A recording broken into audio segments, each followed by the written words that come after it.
Hello and welcome to the Springfield Training Podcast. I'm your host, Tom Harding. Our aim with this podcast is to bring you interviews and insights into work-based learning, the skills that you can gain from completing an apprenticeship or just your general job, what apprenticeships are and how they can be good for the individual and a business, and we're also going to talk about career development. Today's guest is Simon Ashworth, who is the Chief Policy Officer at the Association of Employment and Learning Providers. So, how are you, Simon? I'm really well, thanks, Dom. How are you? I'm not too bad. Have you done many podcasts before? I have done a few of these sort of podcasts for our members or pop-up videos and things like that. So I always think they're a really good medium to share experiences and information. Yeah, they definitely are. Well, I'll start off. I wanted to ask you, how do you actually pronounce where you work? Do you know what, Tom? That's if I had £1 every time I got asked that, I'd be a rich man. So I work for the Association of Employment and Learning Providers, and the initials are AELP. But certainly, I've heard that pronounced AELP, all sorts. But AELP, or the Association of Employment and Learning Providers, is where I've worked for the last 4.5 years. Okay, so can I ask you, what is AELP? Yeah, sure. So AELP is, in essence, a membership body. So we're also a representative membership body. We've got around 850 members, and AELP was established around 20 years ago. And probably the best way of describing AELP and the work that we do, there's two sort of facets to it, really. One side is very much around kind of policy and lobbying, and some of that is working directly with the government to develop policy around further education, apprenticeships, programs for young people. Some of it is addressing some challenges within that policy that might be causing issues in the actual implementation. So that's kind of a large part of what we do, and we obviously you'll see a lot about us in the trade press. And then the other facet really of AELP is we provide membership services to our members. So some of that is keeping them up to date. Some of that is technical training support. I mean, we have a really wide breadth of membership. We have predominantly a core of independent private training providers, but we also work with a significant number of FE colleges, universities these days delivering degree apprenticeships, along with awarding organisations, endpoint assessment organisations. So, our members really deliver the core, certainly around apprenticeship programs, but they also deliver a range of other programs as well: study program, traineeships, adult education funded programs. So it's like I say, part of it is around support to members, and another part of it is around policy design, a response to policy, to try and make the system as effective and efficient as possible. Right, that sounds really interesting. I actually didn't actually know very much about what you do.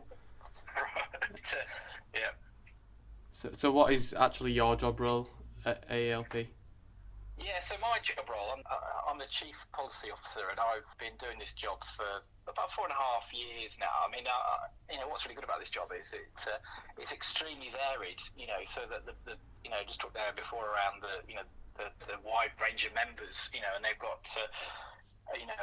a wide spectrum of different needs. Some of it is very specific to them and very niche. Some of it is kind of structural support and advice. But being able to interact with officials at the Department for Education, the Institute for Apprenticeship, ministers. So my no days the same. I mean, just before I kind of came onto this podcast, I was on talk radio, talking to them about the value of apprenticeships and how we need to have more of an inclusive approach to careers advice for young people in response to a report published by UCAS this morning. So no day is the same. It is extremely sort of varied. Even in the lockdown period, no day is the same, definitely.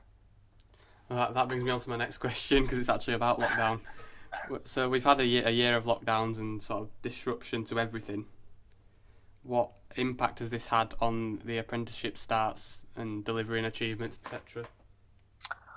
Well, it's been an unprecedented period. And I think back to March, last year, and so much confusion about the rules of what providers could do, what employers could do. Could apprenticeships continue? So it's had a massively significant impact. I mean, you asked about participation. We've seen a real sort of downturn in new starts on apprenticeships, with employers being in lockdown. Employers having to furlough apprentices being made redundant. I mean, we are starting to see, a bit of a recovery, certainly on the recruitment of apprentices, which is, as we come out of lockdown and various incentive schemes that the government puts in place. So we had a decline in starts, which is starting to pick up. Real sort of challenges around apprentices who were on programme, having, training providers having to move to a lot more of a blended online delivery model. And that worked well in some sectors and not so well in other sectors. We saw apprentices who were made redundant, apprentices having to work from home. So, as you say, that's had a kind of knock-on impact in terms of the progress of a lot of apprentices through no fault of their own or their training provider, just the wider circumstances. So that has meant we've got a lot fewer apprentices completing on time than we would normally. But there's a lot of apprentices who are still in the system that need to kind of catch up and get through, and then hopefully progress onto another level of apprenticeship. So massive uncertainty. We're starting to see a bit of a return to normality, but it's also been a shot in the arm, to kind of coin a phrase for the sector in terms of embracing technology, remote learning. A lot of the traditional delivery of apprenticeships was very sort of face-to-face and traditional. So probably one of the positive sides from the pandemic has been forcing the sector to do more online, more using a more innovative approach. And I think there's a middle ground somewhere around an effective blended delivery model between the old model and the new model, and what's best for the individual apprentice and the program that they're on. Yeah, so do you expect any more challenges over the next year as a result of the pandemic? I guess, discussions we have with government around where we are, the government talks to us around, being in, responding to COVID, and they kind of see it very much as recovery from COVID as the next sort of phase as we move along. I guess, the message that we've been given and, talking to our provider members is, we still need a period of stability, because I don't think we're out of the woods in terms of the pandemic and potential, kind of targeted lockdown or some of the restrictions we've got in place, how quickly they'll be removed. So I think it's really important, we have some stability. We can't just say, we're moving from out of one phase to the next. There needs to be a sort of transition period. And some of that, relates to some of the flexibilities that the government has put in that have benefited apprenticeships. A lot of flexibilities around flexible delivery for endpoint assessment and delivery of some of the on-programme training as well. So I don't really kind of see it as a stop-start, but very much a transition, hopefully, over the next period of time, where the government might still need to try and incentivise employers to take on more apprentices and encourage them, through incentive payments. So, like I say, we're moving from response to recovery, but it's about taking sort of baby steps as we get back. And as you probably like yourselves, as a business, we're kind of getting back, and our training provider getting back. It's a phased transition that impacts different sectors in different ways. So, like I say, phasing away from where we were, but recognising that there are still some limitations that impact how we deliver and when we can deliver as well in certain workplace settings. Yeah, definitely. Have you, or would you ever consider doing an apprenticeship, or have you done one before? So I went down the traditional academic route. I did a degree, and I've got a level 7 qualification. So that really kind of rules me out in terms of the apprenticeship program myself. I know it's something that, AELP is a small employer. We don't pay the apprenticeship levy. We've got about 20 staff, but we have several of our team doing apprenticeships themselves. We obviously see the value. We've got vested interest in apprenticeships. We've got some of our staff on, a sales apprentice. We've got a data analyst apprentice, a project manager as well. So, Yeah, for a small employer, actually, some of the technical training that our staff undertake, the cash investment that we have to make is actually significantly good value. But yeah, in terms of myself, unfortunately, my kind of prior attainment and what apprenticeships are available limits my own personal opportunities within apprenticeships. But certainly, back in 2017 and the apprenticeship reforms, the eligibility around apprenticeships opened up significantly and allowed young people, adults to reskill in other professions. So it's as I was saying on the radio earlier, there's 400 apprenticeships now, and really we do have to really kind of move away a little bit from some of the stereotypical views of apprenticeships around sort of other people's children, or for those who are less academically inclined. Degree apprenticeships have been fantastic to raise the profile of the brand, but something for everyone from level 2 to level 7. I saw on your website that your annual national conference is taking place in a couple of weeks, I think. It is. Unfortunately, it's online this year. I mean, every summer we have a flagship national conference, which is the flagship further education conference. Usually it takes place over a couple of days in Hammersmith in London.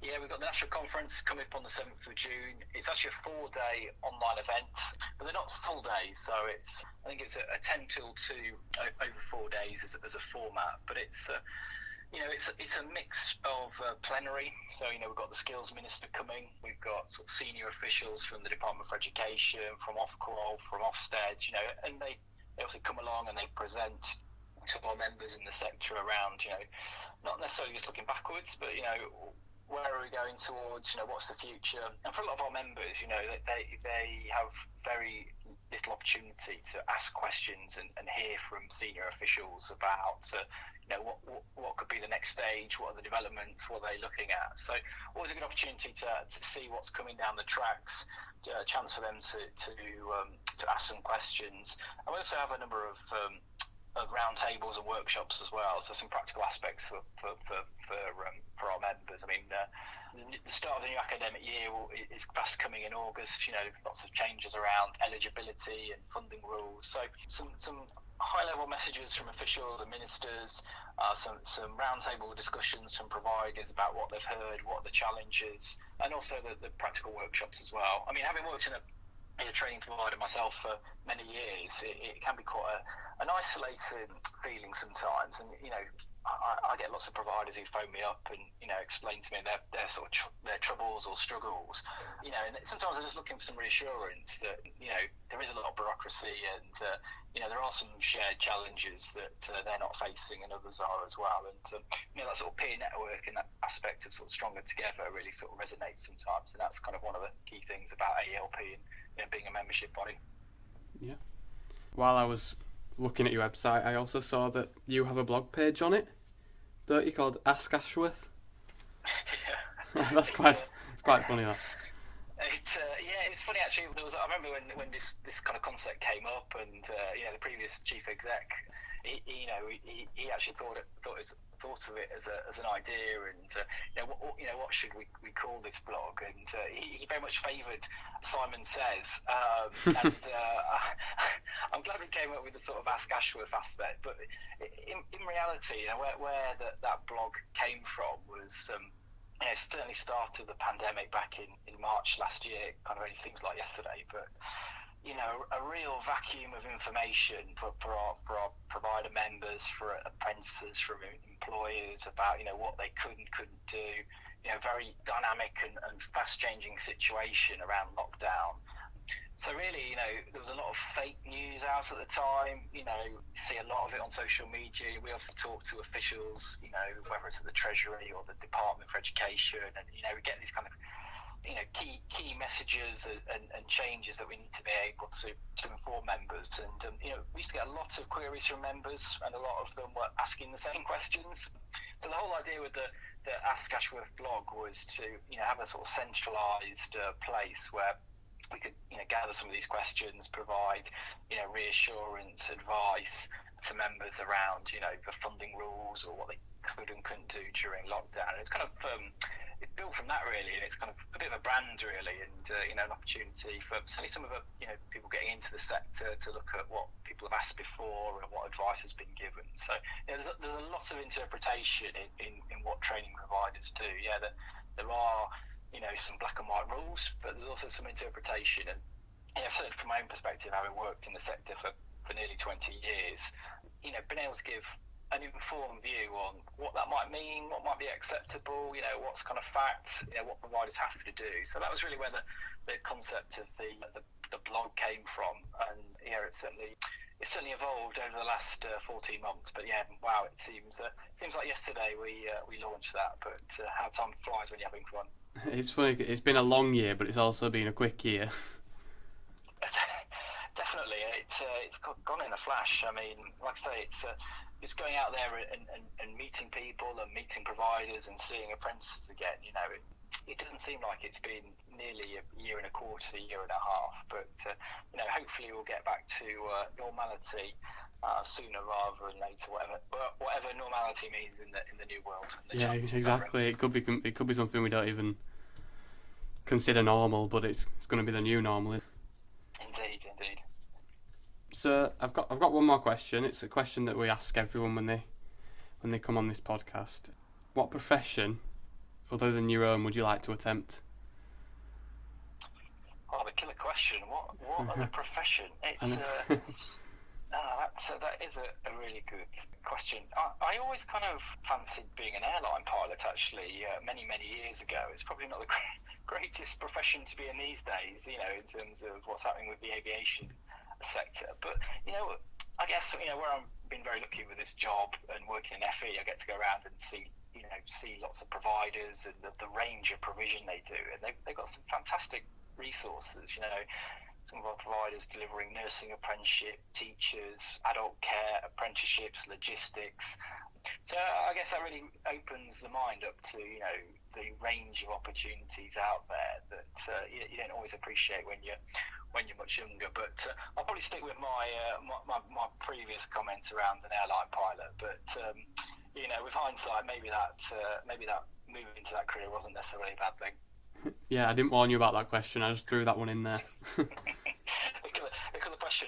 I mean, I remember many years ago when I first started working, and I used to help my first boss recruit advisors on the New Deal Job Centre Plus contract, and he always had a very good technique in interviewing. He would have very straight-laced, ask lots of professional questions, and then he'd always have a killer question at the end. And it used to catch out so many of the candidates, and it was so you'd have a straight-laced interview, and at the end he would suddenly say, "Tell me the most outrageous thing you've ever done." And some of the answers from some of the individuals kind of made the mind boggle a little bit, in terms of you'd see them in a slightly different light from that persona that they'd kind of given out about being very professional and very sort of straight-laced. And suddenly a question like that can change the dynamics, and when you put people on the spot, it's interesting how they respond. But there's nothing wrong with a killer question. That's definitely kind of shake things up a bit. Yeah, that's about it for this. I'd just like to say thank you for taking some time to film this with me. No worries, Dom. I hope that was of use. But yeah, thanks for the invite. Always happy to contribute to these sort of things. Yeah, thank you very much.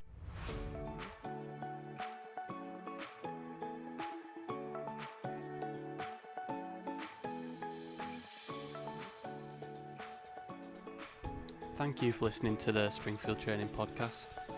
We'd appreciate if you could like and subscribe to our channel. There's going to be loads of podcasts coming up this year. I'll leave a link to our social channels in the description as well.